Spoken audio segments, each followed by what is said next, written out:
Hi, we're here for another episode of The Birth of Mya-Moe. I've just gotten the plates back from Carrie, who's polished them. And the reason that we polished the show sides is because from this point forward, we're not going to remove any more material than we absolutely have to from the show side of the instrument. Specifically because once we get those on the instrument, using any kind of sanding equipment to remove material is going to result in flexing, uneven removal of the material. So we want to get that as close to finish as possible. So we're going to protect those sides from this point forward because they're really nice and polished. I'm going to now thickness these plates to the final thickness that I want. And again, I'm only going to remove material from the non-show side. So I use my overhead sander here, and I start with the top of the instrument. So I'm going to do this to the final thickness that I want. This is Myrtle. I use these really precise calipers and check out the thickness that I've gotten it back from Carrie. And it's really very uniform, 82 to 86 thousandths of an inch. I'm going to take this down to around 70, plus or minus 2 or 3. I like to listen to the plate before I start, and then I'll listen to it again as I'm approaching my final thickness. So I'm kind of targeting 70, a little under 70, and I'll start here with the overhead sander.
I've gotten this to just under 70 thousandths, which I like.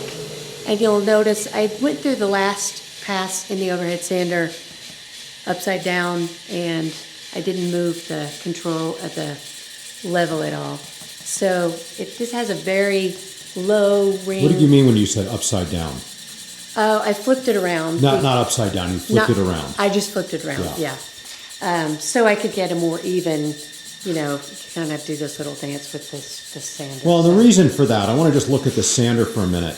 If you were to read the specs on that sander, first of all, every quarter turn of that is 15 thousandths of an inch, about 1/64th of an inch. And so that's why she puts it through without turning it. But, that sander isn't supported on the left side, just on the right. And they would say that sander's probably only good to 10 or 15 thousandths of an inch, 5 or 10, something like that. So we worked really hard to true up the drum, the table, to get it very, very accurate side to side. Yes. Right. Not have a bow in it or anything like that. And then by using special techniques, like when you turned that around, you were also truing up the sanding. And if everybody noticed, as I was zooming in on the on your calipers there, you were really, I think, plus or minus 1 or 2 thousandths side to side, which is incredible accuracy out of that piece of woodworking equipment. So it's about knowing your equipment, setting them up precisely. We spent hours, we spent days setting these up and getting them right. And now if someone comes in the shop and touches it, I go ape at I'm them. very good with that little guy right there. Colonel Sander. Yeah, Colonel Sander. So typically I do, when I'm sanding, I always sand the top first.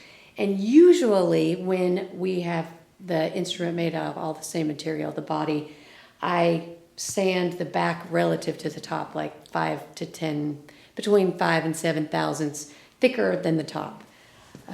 So is that top done now? That top is done. So what she's done with that's the voicing of the instrument right there. That's the voicing of the top.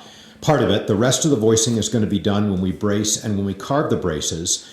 But you know what seemed to be a very fast operation there is years of experience, understanding the wood and the variety of wood and the specific, even within myrtle, this specific kind of animal print, and knowing what thickness target to take it to and then listening to it. And so when she listened to it, she had it where she wanted it, but easily could have taken off a few more thousandths of an inch. The other thing that's going on there is that Char knows how much material we're going to take off when we prep it for finish after we put on the binding. And so that's got to be accounted for. We only take off a couple thousandths of an inch, but when you're talking about a thickness on a top of 70, 1 or 2 thousandths of an inch is a lot. Is a lot. And it's a big percentage. So. Right. So this is starting at 85 thousandths, and I'm going to take it down to 75. I won't let it get too much below 75. So once I approach that, I'll probably stop. It's not as critical for the back thickness. So yes, I've already cleaned it.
It's a little bit thicker than the top, and I like to listen to it just to hear the difference because there's such a little difference between the top and the back here.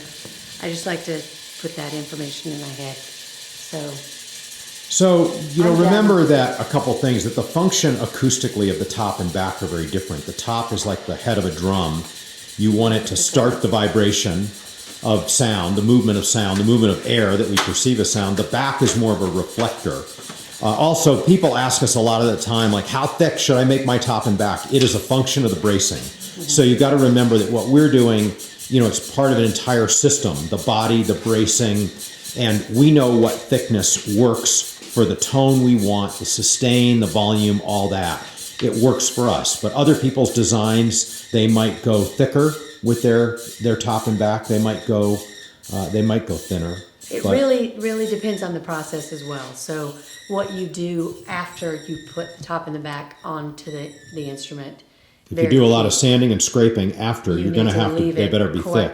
But then it's really going to be tough for you to know exactly. And so for us, it's the order of operations in the process because we want to know how thick it is because we want to develop consistency. Right. We want to hear a tone and say, we like that, let's replicate it. And if we don't know precisely what we did, we can't replicate. Right.